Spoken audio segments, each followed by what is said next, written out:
Well, good afternoon, everyone. I am so really excited to be here. And yes, I bring my broom with me everywhere I go. The kids think I'm crazy, but this is my broom, and you're going to see why I use it. So I just want to let you know about the handout that you have in front of you. I just took one school, Southwestern. We're in what, 13 schools, Sharon? Yeah. 13 schools in Chautauqua County, and used to be Warren County, but I just recently trained somebody to take over the Warren County area. But oh my goodness, here I am. I want you to know that I'm just a plain individual who has a heart and a love for God, got saved 41 years ago. My life has never been the same. If you would have told me back then, or even 10 years ago, that I'd be doing what I'm doing today, I'd say you're crazy. But you know, we are just regular, normal people, ordinary people in the hands of an extraordinary God. And you have to know that. You have to know that one step leads to the other, to the other, to the other. I ended up in Washington, D.C., take you back to 2007. And in Washington, D.C., it was like horrendous, and I won't go into all that garbage, but I thought I missed God. I came here and I wasn't supposed to come here. And all of a sudden, doors opened to me for Concerned Women for America. One day I answered the phone in the office, and it was a miracle that I got the job. They had already interviewed everybody. And I got the job, and it was just made for me. Do you understand that? I was made for the job. And it was through all the experiences of the last 30-some years, I saw that God had prepared me and made me. And my favorite scripture I was sharing with Nate is, I can do all things through Christ who strengthens me. I can do all things. I got a phone call in the office in D.C.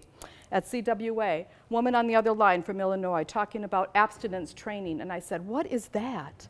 And she proceeded to tell me that they go into the schools and they teach kids how to abstain from sex and how to live pure lives. And I thought, wow. So the door was opened, I was exposed to this, and I tell you what, I just never would have dreamed that I would be doing this, but my heart's desire when I was young was to be a teacher.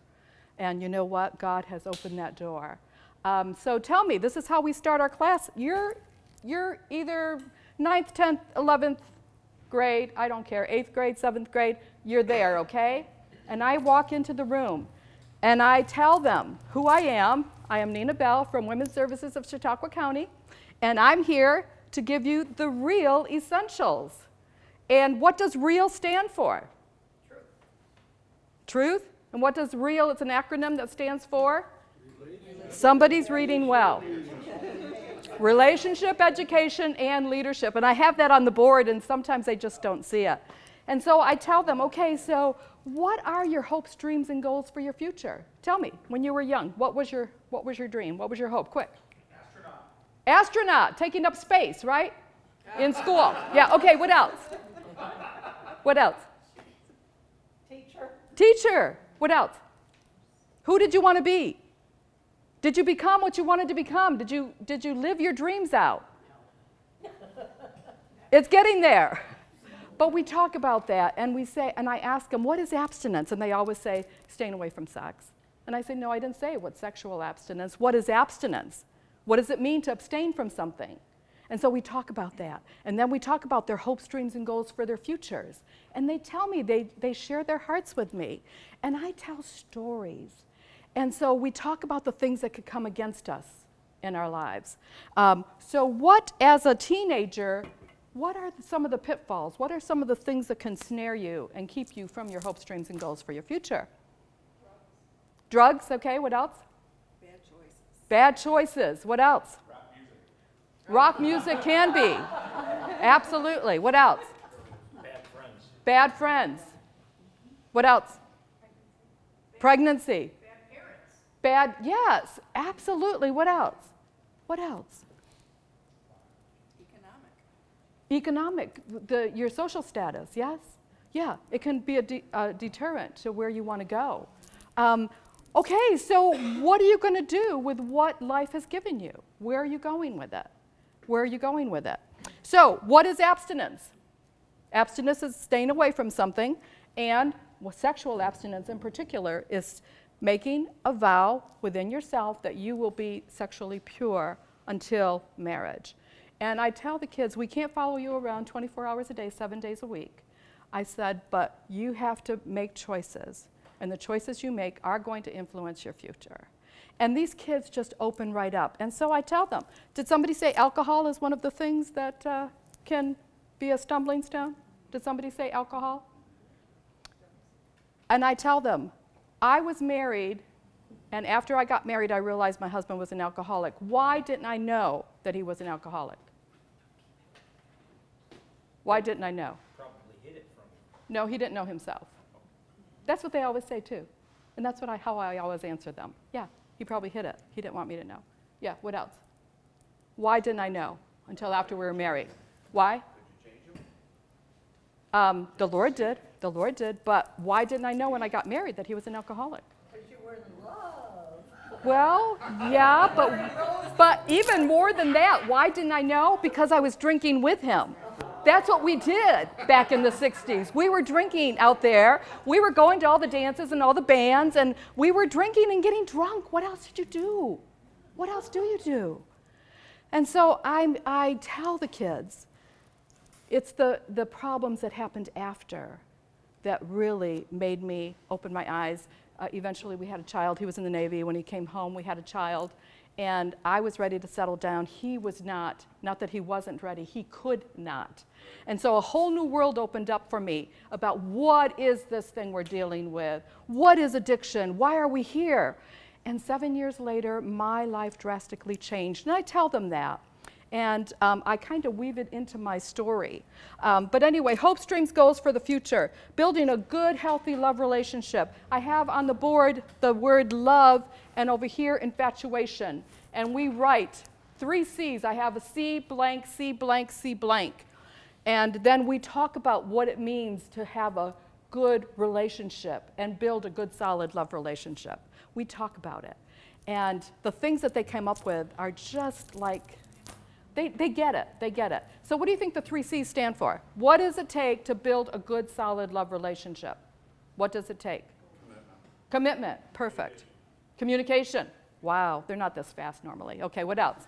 C. Sharon, I know, knows that. Yeah. And by the way, kudos to Sharon. She has kept this going for 18 years. 17 of those years, she has been right there, just pounding, getting this out. We can't let it stop. So anyway, here we are, and we are in this class, and the kids are eating it up.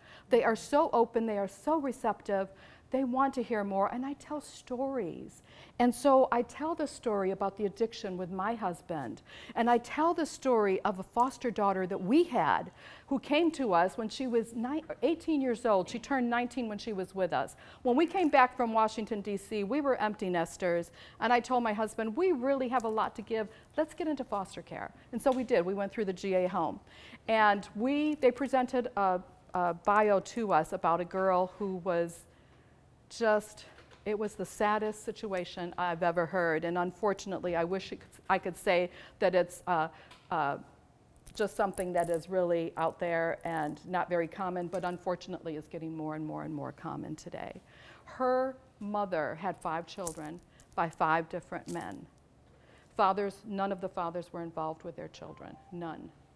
And she was born in prison because her mother was a drug addict. And her mother had used dirty needles, so she contracted an STD, hepatitis B, which was passed on to her daughter, and I call her Susie. And Susie was an incredible girl. She was picked up for shoplifting in Buffalo, lived on the streets in Buffalo, because mom, one day when she was about 13 years old, went to visit her mom, who was not raising her, but she just went to visit her because she was at this time out of prison, one of the times out of prison. They went home and found her dead, she and her sister, of an overdose on the sofa. So from that time on, Susie by the time she was 15, she was on the streets. And she came to me, and so I talk about these 5 men that mother had relationships with. And I tell the kids, and the kids are so appreciative of this, so many of them comment on this, but I say, do I criticize or condemn the mother? And I take a dollar bill, And I say, is there value in this dollar bill? Sometimes I have a 20, and that's kind of fun. But is there value? And they say yes. And then I wad it up. I said, is there still value in it? Yes. If I wadded it up, threw it in the mud, stepped all over it, and picked it up again, would there still be the same value? Would it hold the same value? But what are you thinking of her mother right now? Is she less valuable as a human being? Is she less valuable? No, she's not less valuable. She's just as valuable as when she started. Life happens. I tell them, I can't criticize or condemn this woman. I was not in her shoes. I wish she would have lived long enough for me to hear what her life was like. I would have just liked to hear what she was going through, what she had been through. I know life must have been hard for her. But then we talk about casual sex. What does it mean to have casual sex? And the kids respond, what does it mean? Casual sex. What's that mean? No relationship. No relationship? Other than sexual sex. relationship. Okay, and what else? Casual. What's that? Not married? No commitment. Lots of relationships. Lots. And I'm telling you, we do this one thing for the senior high kids from 9th to 12th. We do this one activity. And the curriculum is loaded with activities. It's fun. It's very interactive. And I read a story, and everybody's got their names in this story. So they have little plaques with STDs, and they have their name cards so when they hear their name being read in the story, they come up and stand on this makeshift bed, Jason and Joanne. And Jason and Joanne have just come back from their engagement party. But they start thinking about all their past relationships.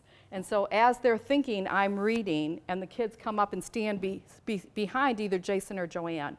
There's over 18 people on the bed by the time we end, because it's not just their relationships, but it's their partners' relationships that they had. So all that gets counted in the mix, and they're all standing on this bed. And when they go, and they're laughing, and it's a fun activity, and it's interesting, to say the least. But when they go back and sit down, it's just very quiet for a bit. And then I say, I have one important question to ask you. How realistic was that scenario? I wish they would hesitate, at least a little bit. None of them hesitate. Have you found that to be true, Sharon? They all say, very realistic. A few times they've said there should be more on the bed. Yeah. That's the culture we live in. Do you see some of these comments? This is from Southwestern School. The program is great, the second one, but it needs to be preached earlier. It's too late for most people who are learning this info in 10th grade, and girls are losing their virginity at 7th grade. We need to know more sooner in order to help the problem. Whoa. I was at a school in Warren County one day, and this little girl was sitting in the class. I knew she was not receiving my message. It was like the second day. And finally she raises her hand. She says, oh, I would do anything for my boyfriend.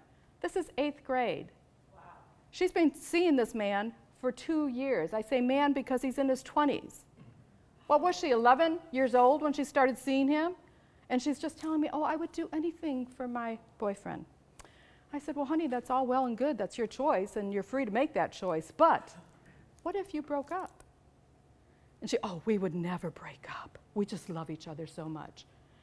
And that was a Friday. I had to come back on Monday. And she raises her hand. She looks terrible. She raises her hand. She said, I had a terrible weekend. I said, what happened? I said, what's going on? She said, my boyfriend broke up with me. I just wanted to shout and scream hallelujah because, oh my goodness, really? The day after I tell you that what if he breaks up with you? And so after she stayed for about 15 minutes and talked with me, and she said, I gave myself, I lost my virginity to him. I said, honey, today's a new day. And I talk about the Etch-a-Sketch. How many of you remember the Etch-a-Sketch? Yeah, I do. Yeah, Ron does too. Good, Ron. You just you make your picture, and if you don't like it, you just shake it, and it all goes away, and it's a new day. It's a new day. It's a new day. So where are we going? What are we doing? I tell the kids, I am here today because, number one, it was my generation that got you on this slippery slope morally. Forgive me. Forgive my generation. But I'm here today because I want you to know that I've got good news. And the news is that you can live your life in a way that's going to bring happiness and joy. And it's not going to be detrimental to other people. And I tell the story of a young girl when I was working at Jamestown High School. She went drinking one weekend. Great student, great family, just amazing girl. We loved her. She fell out of a truck. They all got drunk, and the truck went around the corner, and she fell out onto her head. She could not. She was in a coma for 3 months. They didn't know if they'd lose her or not. She lived through it. This was in the 70s. Now here she is, years later, years of physical therapy. Parents are gone. She's by herself. I asked the kids, how did her life change? One choice, one weekend. Did she know that that was going to happen? Of course not. Do we want to condone risky behavior? Do we want to choose risky behavior? Or do we want to choose the kind of behavior that adds life to yourself and to others around you?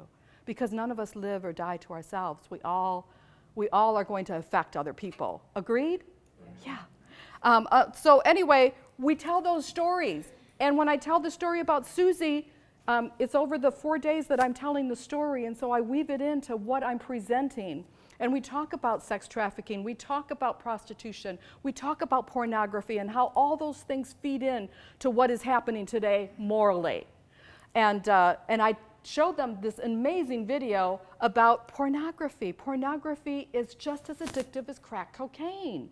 That's what they have determined. And I show the video, and I tell them my experiences in CWA because I met many people that were former prostitutes or coming out of that culture. And it's just heartbreaking to hear the stories. It's heartbreaking. We talk about the movie Taken. How many of you saw Taken? Yeah. Amazing movie that is not Hollywood. The only Hollywood part about Taken was that the father was the hero and saved his daughter. No, it doesn't work that way. It doesn't work that way.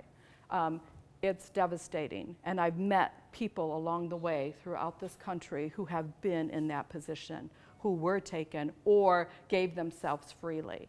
So choices, we're talking about choices here. Where are we going? What are we doing? And so with Susie, when I talk about love or lust, if this is love and this is lust, somebody come up and just balance this on one finger. Come on, quick. Quick, Ron, come on. Balance it on one finger. Like that. No, turn around so that they need to see your face. Okay. Oh, boy. Okay. Oh, somebody else, quick. Come on. Yeah, come on. Mel, come on. No, they have to see your face. They have to see your face.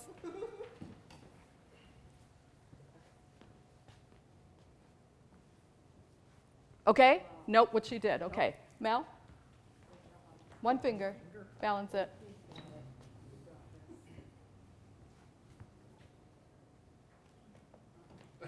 Okay. What did Rhonda do that the other two did not? Really? You focused at the top. You can't do it when you're concentrating on lust. This is you. Okay, we talk about who we are as a whole person. You are pies. It's in your little notes there. P stands for physical. I is intellectual or mental. E is emotional. S is social. S is spiritual. Are we just physical beings? No, we are not. And if we give in to that physical part, and I always ask the kids, how many of you know a spoiled brat? How many respond? How many of you know a spoiled brat? A child who's been spoiled rotten? Through the years, yes? Yes. Not pretty. And they all just, just moan and groan about that. And I say, you know what? That child has been given everything they want physically, and they've not been taught discipline. And so if you are letting your physical part of who you are as a whole person run away with I want, that's lust. And you're giving in to your physical, and you're feeding your physical, and that physical is going to start telling you what to do. What do you think addictions are? Those addictions are telling you what to do. And so I tell the kids, you know what? You just have to say no, and you have to set up your boundaries ahead of time. You have to do it ahead of time. So I show the kids a secret about looking up, and they get it. They get it. And sometimes, and a lot of times I'll say, this is your future. This is the now. And so how are you going to concentrate on your future if you are just thinking about what you want today, what you want now? Where are you going? What are you doing? How many of you know one person that influenced the world for bad? Name one. Hitler, they always say that. Who else? Saddam Hussein. Obama. Oh, sometimes the kids say that too. And I say, no, we don't go there. Okay, he's our president. Who influenced our world for good? One person. Mother Teresa. Yes, thank you. She's my hero. Who else? Ronald Reagan. Yes, who else? Florence Nightingale. Beautiful. I've never heard that. The kids, I don't think, know Florence Nightingale. Who else? How about Jesus? Thank you. So we are all at the place where we have to understand that we count. And I tell the kids, spiritually, what does it mean? Your spirituality, what is that? Spiritual, and they'll say, well, it's where you go to church or whatever. And I say, no, that's not who you are spiritually. Your spirituality means, what is your purpose here on earth? Why are you here? Why are you here? Back to Susie's mom. Are we criticizing her, condemning her? No, I didn't walk in her steps. I don't know what life was like for her. I don't know. And I said, but we have to understand that every life is valuable. Every life is valuable. Do you think she was a 7th grader sitting in your seat or whatever grade I'm doing? Do you think she was a 10th grader sitting in a seat just like you? What do you think what were her hopes and dreams for her future? Did she say, oh, I want to grow up, be a drug addict. I want to have 5 kids by 5 different men. And I want none of the fathers to be involved with their children. Is that what it's all about? Is that what it's all about? Of course not. She had hopes, dreams, and goals. She made choices along the way. The choices we make today are going to impact our tomorrows. Agreed? It's going to impact our tomorrows. And again, we're doing lots of activities in between. We're just showing videos. We're just showing them that there's a better way. And we don't, again, force it down their throats. We say, it's your choice. It's your choice. We just want you to make intelligent choices, smart choices for who you are and where you're going. And then we talk about the consequences. And I ask them, okay, you've been just diagnosed with an STD, or girls, you're pregnant, or guys, you're the father of the baby. What are the consequences to who you are as a whole person? The pies, the P stands for what? Physical. And the I, and the E, and the S, and social. We're social beings. The kids never forget it. They never forget it. And so I tell them, it's a choice. You're going to make choices. You're going to make choices. And some of the things that the kids share with me just break my heart. One little girl at one of our schools, the second day I was in class, the first day, first of all, listen to this. Okay, I'm standing at the door, greeting every kid that came in. I was the first one in there, greeted every kid. Good morning, how are you? Upbeat, just in their faces smiling. Nobody looked at me, and nobody even acknowledged me. Not one person. Not even a smile. Not even a smile. Nobody said good morning. And I thought, really? I went up before the bell rang. I went up to the class, and I took my phone out of my back pocket, and I said, hello, can I have your attention? Maybe if somebody can give me their cell phone number, I could text good morning, and maybe somebody will answer me. And they just burst out laughing because they thought that was so funny. And so one kid says, oh, here's my phone number. So we texted and said, and I told him, I said, boy, you have a great smile. One little girl, 5 minutes into it, we're talking about communication, we're talking about all those things. 5 minutes into it, she's sitting right here, blank seat here, and I'm right in the middle. She lifts up her pad and turns it towards me, and it said in big letters, Mrs. Bell, you are awesome. But I didn't take that as something good. I took that as something that sat in my heart, because if I could come in 5 minutes and pay attention to them, 5 minutes, what are they not getting? What are they not getting? If that was a lot for them, what are they not getting from their own people, their own families, their own peers? What are they not getting? So that really saddened me, because I realized that we have a communication problem between us and them. And I'm telling you, these kids are amazing. I was at the Y one day. We had a little, do I have time? How much time? Okay, I was at the Y, and we had a little cafe there, and I was sitting talking to a couple people. This one kid came in holding this big book. It was Lord of the Rings. And he's just standing there, and he's kind of interacting with us a little bit. I acknowledged him when we talked.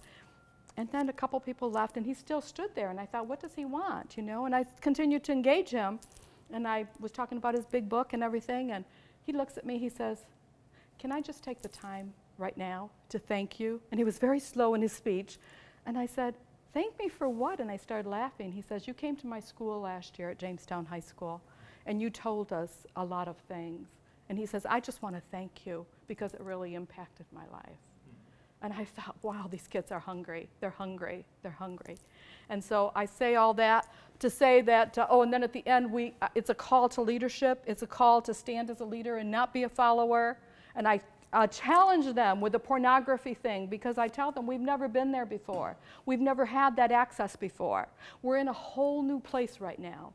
And I said, if you are watching pornography and if you are indulging in pornography, and after we talk about the sex trafficking and all of that, I tell them, you are part of the problem, you're not part of the solution. If you can make a covenant with your eyes to say, I will not, and it takes 7 weeks of no pornography at all before your brain normalizes and goes back to where it was before. It's just like a drug addiction. I talked to a counselor here in Jamestown and a therapist, and she said that there were 3 support groups of people that were addicted to pornography right here in Jamestown, and that's just a little bit of it. And so where are we going? What are we doing? What choices are we making today that are going to impact our tomorrows for good and not for evil? And so I just tell them spiritually, I said something happened to me when I was 25. One person, when I was talking about the one, I always bring out my one person stepped back into my life. My best friend in high school came back from California, addicted to drugs, and she got saved out there. And she came back, and God just placed her right practically on my lap. She took over my job at Jamestown High School, and I took another one. And she was right there beside me working. And that was God, because she was totally saved and transformed. And so that one person, and I tell the kids, I don't go into a lot of the details, I just say I had a spiritual experience.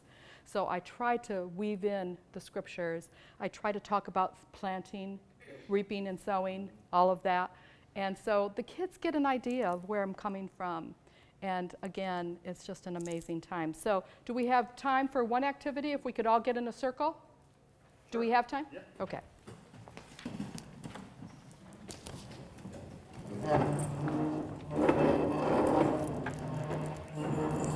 Okay, we have to get in a tight circle here. Okay, and this is how we close. We talk about peer influence. And, you know, bad company corrupts good morals, and we do this little activity with the chair. But anyway, at the end, I say, okay, what did you like? What did you learn? What did you not like? And the comments that I get are amazing. So we're going to do that. So I'm going to throw it to Sharon, and we're going to make a web of support. Yeah, you got to be a good thrower and good catcher, because we're really separated. Okay, what do you want me to do? Tell me. What you liked, what you didn't like. Well, Yeah. I love this program, and just to take 1 minute to Yes. go along with Nina here. When people would say to me, what do you do in the schools anyway? And I say, we're an abstinence-based program. They would say, oh, are you kidding me? What kind of reaction do you get from those kids? It is absolutely amazing. It is amazing. Amazing. I can count on 3 fingers in 17 years any kid in a classroom who gave me any attitude or any, smart Alex or anything. When we go in there, the spiritual part of this, we are speaking truth over these kids that they are not getting from today's culture. And when we're in there, it's not us. It's the power of God when we're in those schools, because you would not believe how they soak that up and they love it. And I really appreciate No. Nina. Keep it tight. What? Keep it tight. I know, but I'm Oh, gonna, yeah, yeah. okay. Oh, so she's gonna throw it. So I'm gonna throw it to Make it- Mel. We need each other. We need each other. Now, I just appreciate what you're doing. I did not realize the extent and impact that you are having, and it's just a blessing to hear that you are making such influence for the sake and cause of Christ for these kids who need to hear a message like that. Okay, two more. Good one. She came with me to class at JHS. Yeah, I did, and I appreciate that, and I think what I appreciate most about it is the truth, and the reminder that, I think kids today really feel like they don't have a choice, like they're just getting up and doing what they're doing, and it doesn't matter, and I know by sitting in the class that it does remind them that it is about a choice, and they do have free will. We may not use that term, but I think the whole program, even some of the stuff I was a little shocked to see. I was like, oh my Lord. Well, you haven't lived till you But stand in front of your granddaughter and grandson. Yeah, and my granddaughter calls and she says, Grandma, my friends are wondering when you're coming again. Really? Okay. I'm gonna go talk to my grandkids about sex. This is fun. I've had to do that too. One more. Those STD slides will really get them. They really get you. Well, I had the opportunity to grow up with a mom similar to you. She taught sex ed class to my friends. And I appreciate every minute of it. I've got 5 daughters now. Rest her soul. She died a few years ago, but the message she brought, the things she taught us, the things she interwove into those speeches to do unto others as you would have done to you. Put yourself in that other person's shoes. The message that you brought about that young lady, we've never walked in her shoes. I know these guys get to hear me talk about it all the time in my walk. Because I can't judge anybody that's got an addiction or a problem. I have my own issues, but I don't judge those people. Right? Anything I can do to help them, but that comes from my mom with a similar, stage in her life to bring that message to me, to my friends. I have a great group of friends as well. Thank you for doing what you're doing. It's so important long term. The people, I'm 40 now, and it's sort of lasted this long. It's going to hit another generation here as well. Cool. 5 daughters. Yeah. Well, and then we say at the count of 3, we're going to drop the web and we're going to give ourselves a round of applause. 1, 2, 3.